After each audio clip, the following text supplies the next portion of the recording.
My wife cheated on me with our lawyer, and now he's claiming half of our $700, $0 house and $200, $0 in bank accounts.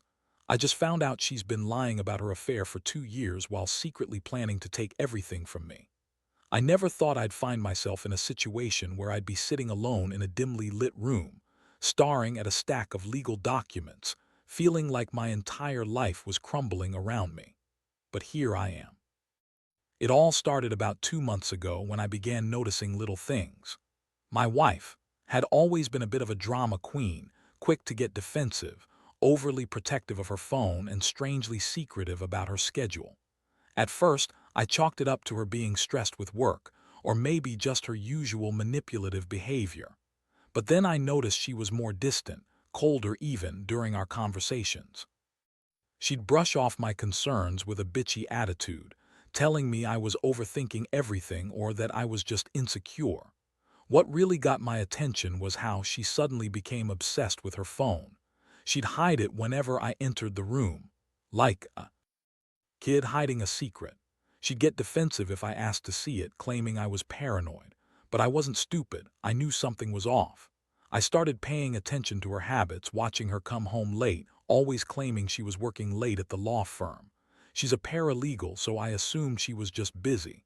But then I noticed her texts, her calls, things I shouldn't have seen if she was just working late. One night, I decided to check her phone while she was in the shower.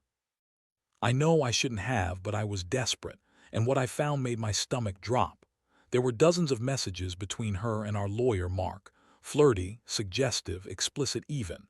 They were talking about sex, about meeting up. I saw plans to meet after hours, and even some sneaky messages about hiding their affair from me. The worst part, she's been lying about everything for 2 years. 2 years of pretending to be the perfect wife, while she was secretly screwing around with the guy who's supposed to be helping us with legal stuff. I couldn't believe it. I felt numb, like I'd been punched in the gut. I'd always trusted her, always thought we were solid. Our house, worth around $700, $0, which I worked my ass off for, and our bank accounts with close to $200, $0. She was planning to take it all. I found out she'd been secretly talking to Mark about how to split everything, even how to hide their affair from me during our last few legal meetings. It was like she'd been planning her escape for years, and I was just the idiot who got. The shock turned into anger pretty fast. How could she do this? How could she lie to my face, pretend to be the perfect wife while she was planning her escape route with our lawyer? I felt betrayed on every level. It wasn't just about her cheating, though that alone was enough to make me want to scream. It was the fact that she'd been so manipulative about everything. She lied about her whereabouts, her feelings, her loyalty. I kept asking myself how I missed all the signs, how I'd been so blind. But deep down, I knew this was just the beginning of something much darker. I had to decide what to do next. The next few days were a blur of disbelief and anger. I couldn't sleep, couldn't eat. Every time I closed my eyes, I saw her with Mark, heard their secret conversations, imagined the two of them plotting behind my back. It was like a bad movie I couldn't turn off. I kept going over everything I knew, trying to find a way to make sense of it. But there was no sense to be made, only betrayal. I decided I needed to confront her. I couldn't keep pretending everything was normal when I had concrete proof she'd been lying for 2 years. So I waited until she got home one evening, prepared myself for the storm I knew was coming. When she walked in, acting as if nothing had changed, I just looked at her and said, "We need to talk." Her face immediately flickered with annoyance, like she was annoyed I was ruining her evening. I told her I knew about her affair with Mark. Her eyes widened for a split second, then she quickly masked her reaction with that bitchy smirk she always used when she was trying to dismiss my concerns. "What are you talking about? You're crazy," she snapped, crossing her arms. "You're just paranoid. I've told you 100 times I don't have time for your insecurities." But I wasn't buying it anymore. I pulled out the phone records, the messages I'd saved, and laid everything out on the table. Her face went pale for a second, then she started to yell. "You're full of shit. You're just jealous because I work late and Mark's a good friend. You're overreacting. God, you're so insecure." Her voice was shrill, her eyes darting around like she was trying to find a way out of the mess she'd created. I could see her trying to deny everything, but the evidence was right there. I felt my blood boiling. How dare she call me insecure? After all the years I'd supported her, put up with her bitchy attitude, and now she's telling me I'm the problem. I was ready to explode. But I kept my cool for now because I knew I needed to hear her out, at least until I could get her to admit what she'd done. And admit she did, but not in the way I expected. She finally cracked, yelled at me that she was tired of my accusations, that she was done pretending, and that she didn't love me anymore. That hurt worse than anything else. It was like she'd already made her decision, and I was just some obstacle in her way. I sat there, stunned, trying to process what she just said. I felt a mixture of rage, heartbreak, and utter betrayal. How could she throw everything away so easily? I realized then that I was dealing with someone who was manipulative, selfish, and a liar. The woman I married, the woman I thought I knew, she was a stranger in that moment. The emotional toll hit me hard. I had always believed in honesty, loyalty, and trust. And now I was faced with the brutal reality that she had been lying for 2 years, planning her escape, and probably enjoying her secret life. It's one thing to be cheated on. It's another to find out that your partner was actively trying to take everything you worked for. That's when I started thinking about how I could fight back, how I could make her pay for the pain she caused. I knew I had to be smart, because she was a master manipulator and she'd probably spin this to make herself seem like the victim. But for now, I just wanted her gone. I told her she needed to leave the house, that I couldn't look at her without feeling sick. She threw a fit, called me all sorts of names, but I didn't care. I wanted her out, and I was going to make sure she paid for what she'd done. The betrayal cut deep, deeper than I ever thought possible. I'd trusted her with everything, and she'd used that trust to build her lies. All I wanted now was to figure out how to protect myself and my assets, and to get my life back on track. After she finally packed her bags and left, I was left standing alone in the house that once felt like our sanctuary. It was strange how quiet everything became, like the walls themselves were mourning what had been lost. I sat on the edge of what used to be our bed, staring at the empty space where she used to sleep, trying to process what just happened. The house, the money, the life we built, everything suddenly felt fragile, like it could shatter at any moment. I knew I wasn't going to let her walk away with my house and my savings without a fight. That's when I started digging into legal options. I called a lawyer the next morning, Mark's competitor, a guy named Jeff who I'd never met before. I needed to understand what my rights were, what I could do to protect what was mine. Jeff was cold, straightforward, and told me the truth. If Mark had been planning this for years, I might have a serious fight on my hands. The first thing I did was gather every piece of evidence I could find: texts, emails, receipts, bank statements. I hired a private investigator to dig into her financial activities, just to be sure she hadn't been squirreling away money or assets in secret. It was a brutal process, but I had to be prepared.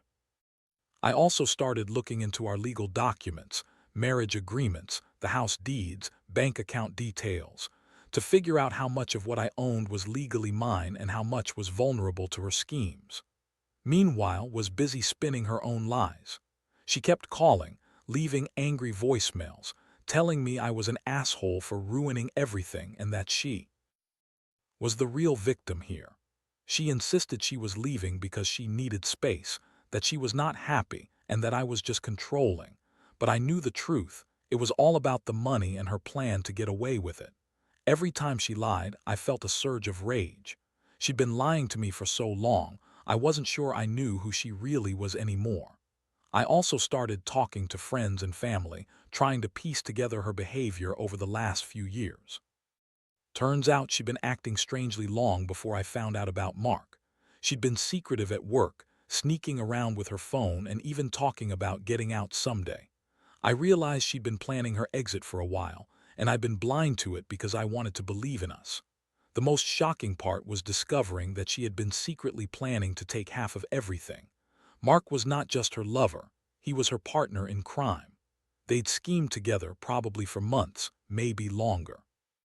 She'd even started transferring money into secret accounts under false pretenses, trying to hide her plans from me. When I saw the bank statements, I couldn't believe what I was looking at.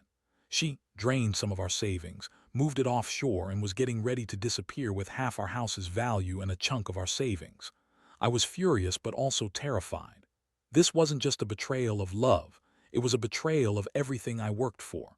I felt like I'd been robbed, not just emotionally, but financially. That's when I decided I couldn't just sit back and let her take everything without a fight. I had to be strategic. I reached out to a divorce attorney and we started discussing options. The goal was clear: protect my assets, expose her lies, and make sure she didn't walk away with a single dollar I earned. The plan was to serve her papers, but I also wanted to make her understand that I wasn't a fool. I had evidence, I had witnesses, and I had the law on my side. I knew she'd try to spin this as me being controlling or insecure, but I had the facts. The house, the bank accounts, these were mine, and I was going to fight for every penny. I wasn't going to let her get away with this betrayal. I was hurt, yes, but I was also angry, more than angry. I was determined to get justice, even if it meant tearing her lies apart piece by piece. And so the game began. I started preparing my case, gathering everything I needed for the day I'd face her in court. I knew she'd fight hard, probably try to manipulate the situation, maybe even accuse me of things I didn't do. But I was ready. I'd been betrayed in the worst way, and now I was going to make sure she paid for it. No matter what, I'd come out of this with my dignity and my money intact.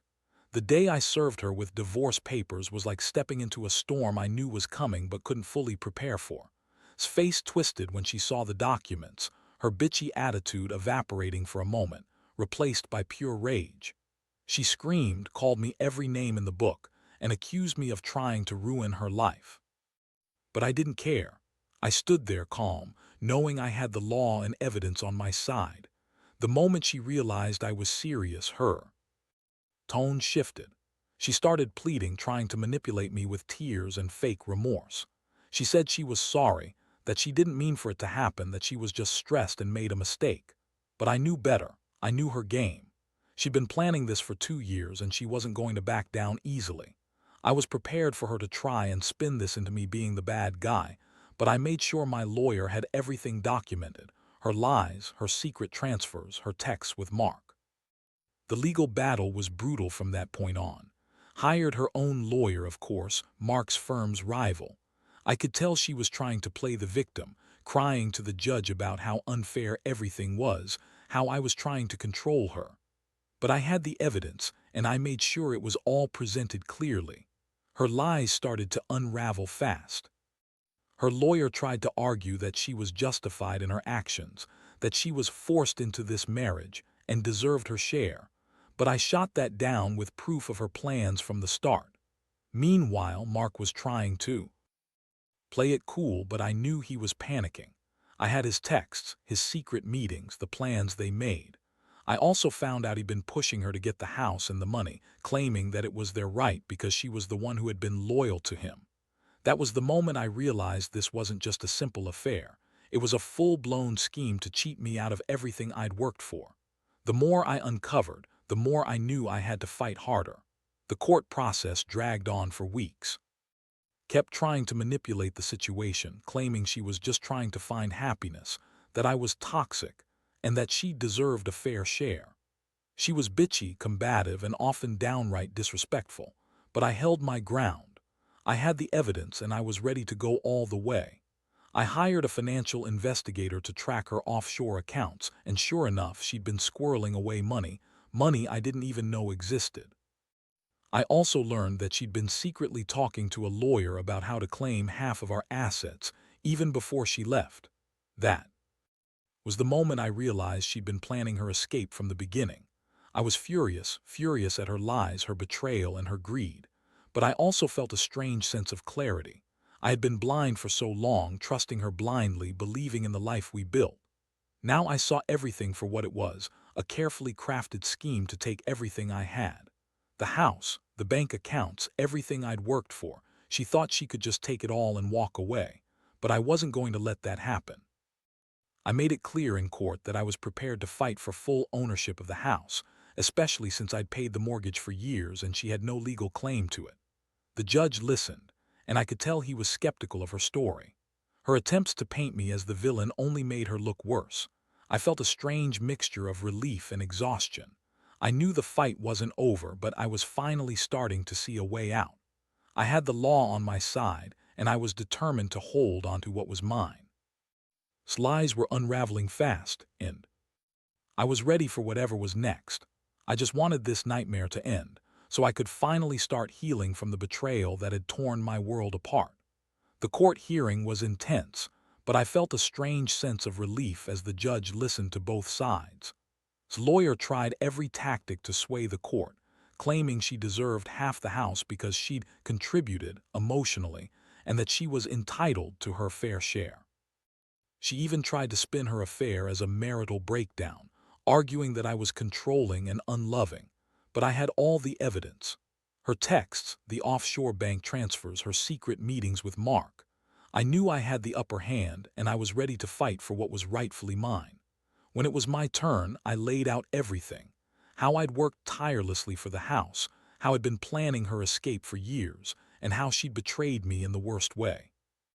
I explained that I'd paid the mortgage, maintained the property, and that any claim she had to the house was invalid because she hadn't contributed financially or emotionally in a meaningful way for years. I emphasized that her affair with Mark was not just a betrayal of our marriage, but also a betrayal of the trust I'd placed in her. The judge asked questions, scrutinizing her claims and my evidence. I saw her squirm under the spotlight, her bitchy attitude replaced with desperation.